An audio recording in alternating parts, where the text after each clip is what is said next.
بسم اللہ الرحمن الرحیم۔ السلام علیکم تعبیر خواب کے ناظرین، کیسے ہیں آپ سب لوگ؟ امید ہے آپ سب لوگ خیر و عافیت سے ہوں گے، اور میری دعا ہے کہ اللہ پاک آپ سب کو خیر و عافیت سے رکھے، اپنی رحمتوں کے سائے میں رکھے اور آپ کی تمام پریشانیاں دور فرمائے، آمین۔ ناظرین کرام، آج کی اس ویڈیو میں سچے خوابوں کے حوالے سے 3 نشانیاں، 3 علامتوں کا ذکر کیا جائے گا۔ کون سے خواب سچے ہوتے ہیں، سچے خواب کی کیا نشانی ہوتی ہے اور اس کی کیا علامت ہوتی ہے، اور یہ 3 علامتیں حضرت محمد صلی اللہ علیہ وآلہ وسلم نے اپنی احادیث مبارکہ میں بیان فرمائی ہیں۔ اس کے ساتھ ساتھ 6 ایسی چیزوں کا بھی ذکر کیا جائے گا کہ جن کو خواب میں دیکھنے کی تعبیر رسول اللہ صلی اللہ علیہ وآلہ وسلم نے خود ارشاد فرمائی ہیں۔ خواب انسانی زندگی کا ایک اہم حصہ ہے اور ہر ایک کو اس سے دوچار ہونا پڑتا ہے۔ جب اسے کوئی اچھا خواب دکھائی دیتا ہے تو اس بات کی تڑپ ہوتی ہے کہ جان لے کہ خواب میں اس کو کیا اشارہ ہوا ہے، اور نبی صلی اللہ علیہ وآلہ وسلم نے فرمایا ہے کہ خواب نبوت کا 46واں حصہ ہے۔ حضرت محمد صلی اللہ علیہ وآلہ وسلم نے فرمایا ہے، میرے بعد نبوت میں سے کوئی چیز باقی نہیں رہے گی سوائے مبشرات کے۔ لوگوں نے کہا، یا رسول اللہ، مبشرات کیا ہے؟ تو آپ صلی اللہ علیہ وآلہ وسلم نے فرمایا، نیک خواب۔ نیک خواب جسے آدمی دیکھتا ہے یا اسے دکھایا جاتا ہے۔ حضرت ابو قتادہ رضی اللہ تعالیٰ عنہ فرماتے ہیں کہ نبی صلی اللہ علیہ وآلہ وسلم نے فرمایا، اچھا خواب اللہ کی طرف سے ہوتا ہے جبکہ برا خواب شیطان کی طرف سے ہے۔ بعض احادیث میں ہے، صالحہ مومنین کو قرب قیامت میں سچے خواب نظر آئیں گے۔ صحیح بخاری کی ایک روایت ہے کہ آپ صلی اللہ علیہ وآلہ وسلم نے فرمایا، جب قیامت کا وقت نزدیک ہوگا تو نیک مومن کا خواب جھوٹا نہیں ہوگا۔ تو آئیے ناظرین، سب سے پہلے یہ جانتے ہیں کہ کون سے خواب سچے ہوتے ہیں اور ان کی نشانیوں اور علامات کے بارے میں بھی بات کرتے ہیں۔ سچے خوابوں کی پہلی نشانی یہ ہے کہ سچے لوگوں کا خواب سچا ہوتا ہے۔ نبی اکرم صلی اللہ علیہ وآلہ وسلم کا ارشاد ہے، لوگوں میں سے سب سے زیادہ سچا خواب اس کا ہوتا ہے جو سب سے زیادہ سچا ہوتا ہے۔ اس سے مراد یہ ہے کہ وہ انسان جو حق سچ کا ساتھ دیتا ہو، جس کی گفتگو میں سچائی ہو، جو اپنے ہر معاملے میں سچائی سے کام سے زیادہ سچا ہوتا ہے، جھوٹ، دھوکہ دہی اور فریب سے بچتا ہو، تو ایسا انسان جو سچا ہو تو اکثر اس کے خواب سچ ہو جاتے ہیں۔ اور اولیاء کرام جو اللہ تعالیٰ کے ولی ہوتے ہیں، ان کے بھی اکثر خواب سچے ہو جاتے ہیں، کیونکہ وہ اللہ کے ولی ہوتے ہیں، سچائی کا ساتھ دیتے ہیں اور سچ بولتے ہیں۔ دوسری نشانی، صبح صادق کے وقت کا خواب سچا ہوتا ہے۔ آپ صلی اللہ علیہ وآلہ وسلم کا ارشاد ہے، سب سے زیادہ سچا خواب صبح صادق کے وقت کا ہوتا ہے۔ بہت سارے لوگوں کے ذہن میں یہ سوال ہوگا کہ صبح صادق کا وقت کون سا وقت ہوتا ہے؟ صبح صادق کا وقت وہ وقت ہے کہ جب سحری کا وقت ختم ہو جاتا ہے، عشاء کی نماز کا وقت بالکل ختم ہو جاتا ہے اور اس کے بعد فجر کا وقت داخل ہو جاتا ہے، تو وہ صبح صادق کا وقت ہوتا ہے۔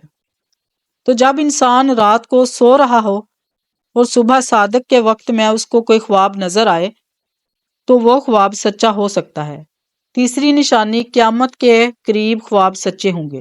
آپ صلی اللہ علیہ وآلہ وسلم کا ارشاد ہے، آخری زمانے میں مومن کا خواب جھوٹا نہیں ہوگا، یعنی قیامت کا وقت جب قریب ہوگا تب قیامت کی علامات اور اس کی نشانیاں ظاہر و نمودار ہو جائیں گی، تو اس وقت کے جو مومن ہوں گے، ایمان والے ہوں گے، تو ان کے خواب سچے ہوں گے۔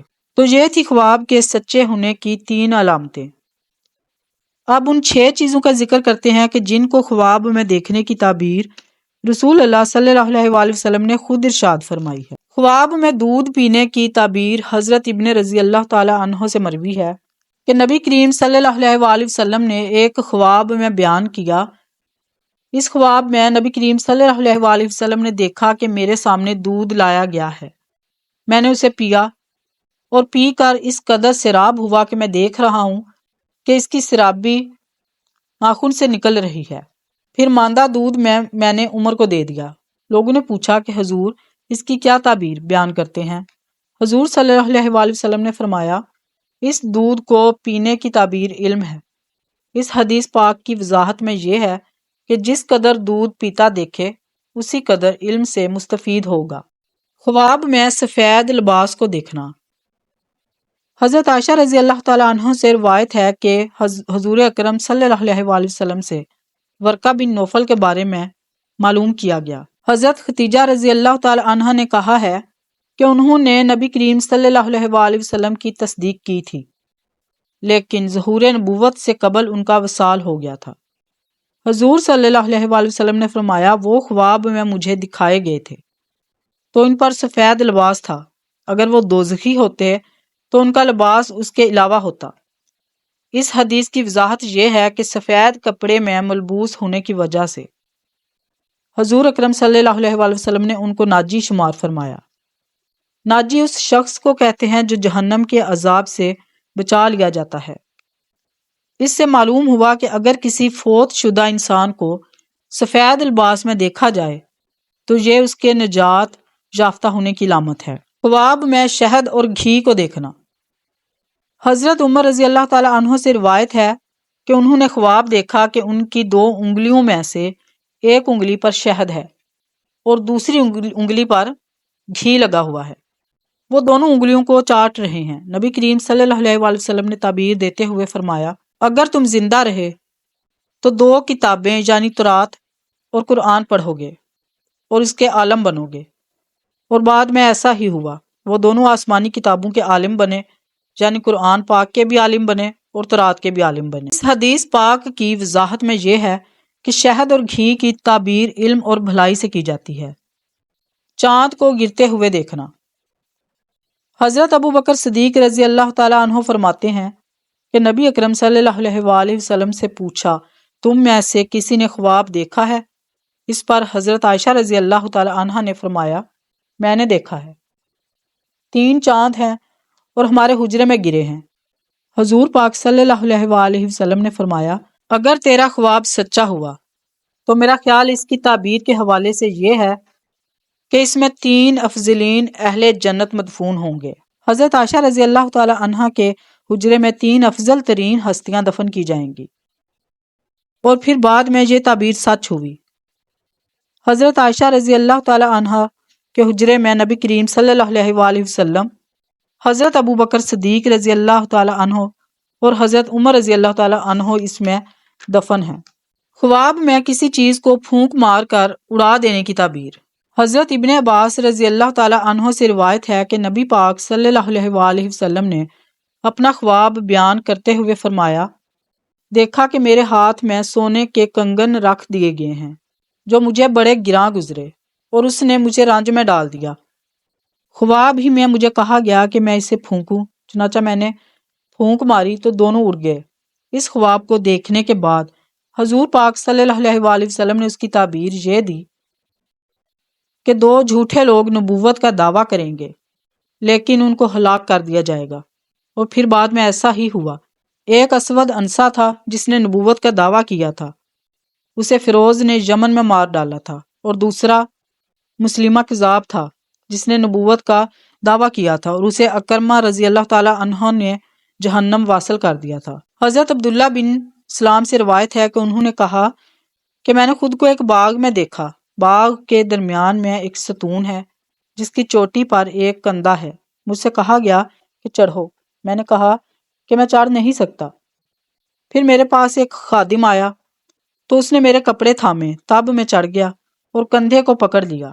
میں جب بیدار ہوا تو اس کندھے کو پکڑے ہوئے تھا۔ پھر میں نے یہ خواب نبی کریم صلی اللہ علیہ وآلہ وسلم سے بیان کیا تو آپ صلی اللہ علیہ وآلہ وسلم نے فرمایا کہ وہ باغ تو اسلام کا باغ ہے، ستون بھی اسلام کا ستون ہے، اور وہ کندھا یعنی تم مرتے دم تک اب اسلام کو تھامے رہو گے۔ اسلام جب کسی کے دل میں رچ بس جاتا ہے تو اسے ہر دم اسی کا خیال رہتا ہے، اور وہ اس کا ایسا شیدائی بن جاتا ہے کہ اسے کچھ اور اچھا ہی نہیں لگتا۔ اٹھتے بیٹھتے سوتے جاگتے چلتے پھرتے وہ اپنے دل و دماغ میں اسی کو بسائے رکھتا ہے۔ یہ ایک سچے مومن کی پہچان بھی ہوتی ہے، وہ عملاً بھی اس پر ثابت قدم رہتا ہے، اور ایک پل بھی دور رہنا اسے گوارا نہیں ہوتا۔ ناظرین کرام، تو یہ تھے وہ 6 خواب جن کی تعبیر حضور کریم صلی اللہ علیہ وآلہ وسلم نے دی۔ اس میں سے کچھ خواب حضور اکرم صلی اللہ علیہ وآلہ وسلم نے خود دیکھے اور کچھ خواب دوسروں کے تھے۔ اللہ سے دعا ہے کہ ہمیں حضور پاک صلی اللہ علیہ وآلہ وسلم کے اسوہ حسنہ پر چلنے کی توفیق عطا فرمائے، آمین۔ میری آپ سے گزارش ہے کہ اگر آپ میرے چینل پر پہلی بار ویڈیو دیکھ رہے ہیں تو میرے چینل کو سبسکرائب کر دیں، بیل آئیکن پریس کر دیں، میری ویڈیو کو لائک اور شیئر کر دیں اور کمنٹس میں اپنی رائے کا اظہار کریں۔ تو ملتے ہیں اگلی ویڈیو میں۔ اللہ حافظ۔